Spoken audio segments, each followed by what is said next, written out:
대학교에서 겪은 일입니다. 저희 학교는 지방에 있는 터라 주변에 산이 많습니다.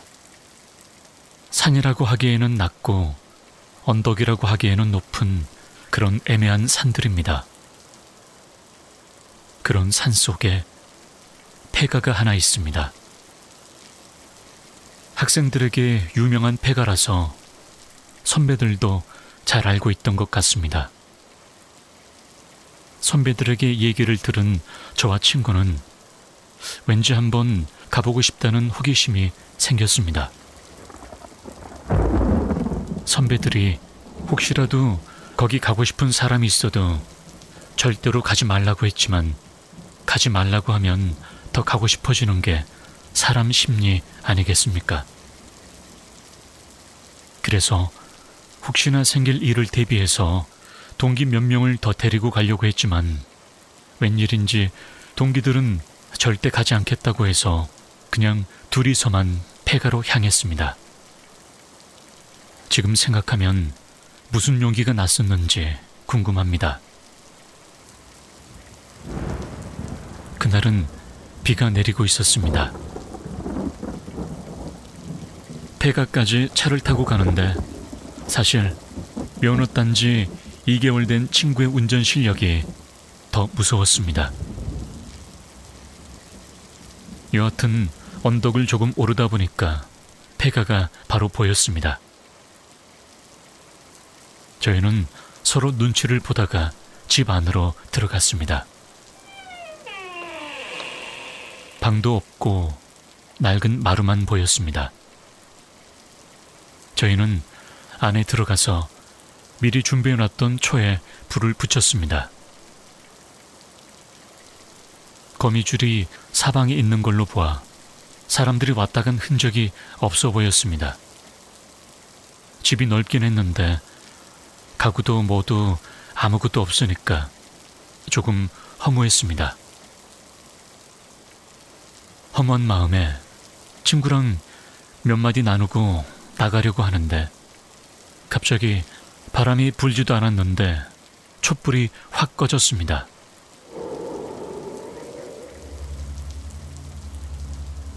저희는 순간 당황해서 멀뚱멀뚱 서로 쳐다보고 있었습니다. 갑자기 놀란 마음에 1분 정도 아무것도 안 하고 있었는데 구석에서 부스럭부스럭거리는 소리가 났습니다. 친구랑 저는 진짜 너무 무서워서 제대로 서 있지도 못하겠는 걸 억지로 붙잡고 있었습니다.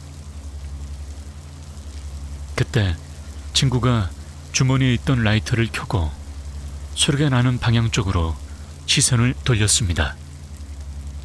순간 저희는 너무 깜짝 놀라서 비명도 지를 수 없었습니다. 머리를 풀어헤친 여자가 구석에 웅크리고 있었습니다. 분명 들어왔을 때는 아무도 없었는데 그 여자는 등을 돌리고 쌀단지 같은 걸 타고 있었습니다.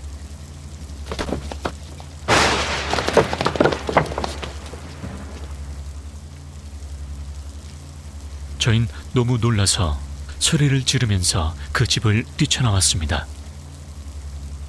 정신없이 뛰쳐나와서 거의 구르는 것처럼 산에서 내려왔습니다. 왜냐하면 저희가 소리를 지르는 순간 그 여자가 저희를 째려봤기 때문이었죠.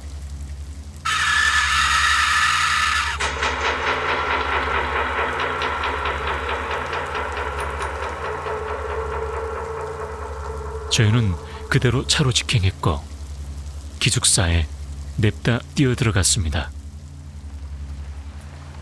그리고 너무 뛰고 놀랐기 때문일까요? 기숙사에 도착하자마자 안심한 저희는 곧바로 골아 떨어졌습니다. 그런데 침대에 눕자마자 이상한 소리가 들렸습니다. 누군가 제 머리 옆에서 쌀을 씻고 있는 것 같았습니다. 거칠게 쉬는 숨소리가 제 귓가에 바로 들려왔습니다. 전 너무 무서워서 눈을 뜰 수 없었습니다. 하지만 그 소리가 계속 들리자 참을 수가 없었습니다. 무섭지만 소리의 정체가 궁금해서 용기를 내서 침대에서 일어났습니다. 벌떡 일어났는데 침대에는 아무도 없었습니다. 그리고 절 괴롭히던 소리 또한 나지 않았습니다. 전 혹시나 해서 같이 갔었던 친구의 방으로 갔습니다. 제 맞은편이라 바로 문을 열면 나오는데 그때 친구도 마침 정신 나간 듯이 나오고 있었습니다. 그러면서 아까 그 여자가 천장에 붙어 있었어. 근데 눈이 없었어. 피가 뚝뚝 떨어지는데 그러면서 그 여자가 점점 다가오면서 나한테 손을 뻗는데 손톱도 하나도 없었고 손도 갈기갈기 찢겨져서 그 사이사이로 뼈가 다 보이고. 야, 어떡하냐 우리? 거기 괜히 갔나 봐. 공포에 질린 친구의 말을 듣자 전 아무런 말도 할 수 없었습니다. 그저 복도에서 저희는 아무 말도 하지 못하고 서로 바라보면서 그냥 서 있었습니다. 그때 저희랑 친하게 지내던 친구 한 녀석이 방에서 나오는데 저희를 보고 하얗게 질리며 놀라는 것이었습니다. 그때 절 혐오스럽게 바라보던 그 친구의 살기 어린 얼굴은 지금도 잊을 수 없습니다. 그 친구는 아무 말도 하지 말라면서 갑자기 소리쳤습니다. 저흰 너무 당황해서 가만히 있었습니다. 그리고 친구는 저희 둘의 손을 잡고 갑자기 어디로 향했습니다. 너무 당황스러워서 왜 그러냐고 했는데 친구는 저희를 확 돌아보면서 화를 냈습니다. 그러면서 어디서 그런 걸 달고 왔냐고 말했습니다. 저흰 너무 놀라서 아무 말도 못했고 서로를 바라보면서 그저 친구가 이끄는 대로 따라갔습니다. 택시를 타고 시내로 나가는데 친구가 저희 팔목을 꽉 잡고 놓지 않았습니다. 팔목에 피가 안 통할 정도로 꽉 잡고 있었지만 저흰 너무 무서워서 아무런 말도 못했고 친구가 잡고 있는 대로 내버려 뒀습니다. 이윽고 택시가 도착한 곳은 어느 점집이었습니다. 친구가 안으로 들어가더니 젊은 여자분이 나오는 것이었습니다. 여자분은 저희를 보자마자 엄청 째려보는 겁니다. 그리고 한참 동안 의식 같은 걸 했습니다.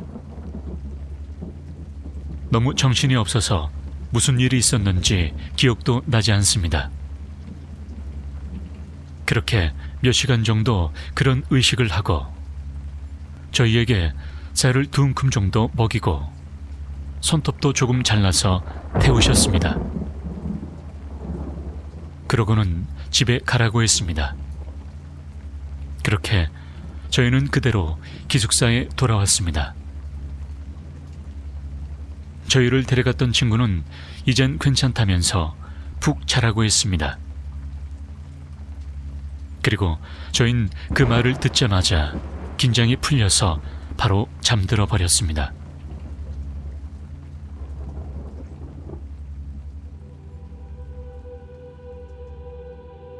그리고 다음날 잠을 푹 잘 수 있었고 아무 일도 없었습니다. 하지만 지금도 그때를 생각하면 아찔합니다. 친구에게 무슨 일이냐고 물어봤는데 아무 말도 해주지 않았습니다. 계속 물어봤지만 친구가 해준 말은 이 한마디였습니다. 쌀을 먹는 영은 잘 먹을 수 있게 절대로 방해하지 마.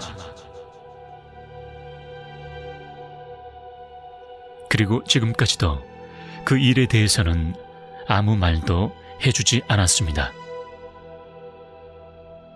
어느덧 시간은 많이 흘렀지만 평소 잘 웃고 착했던 친구이기 때문에 그때 친구가 지었던 질린 표정은 아직까지도 잊을 수가 없습니다.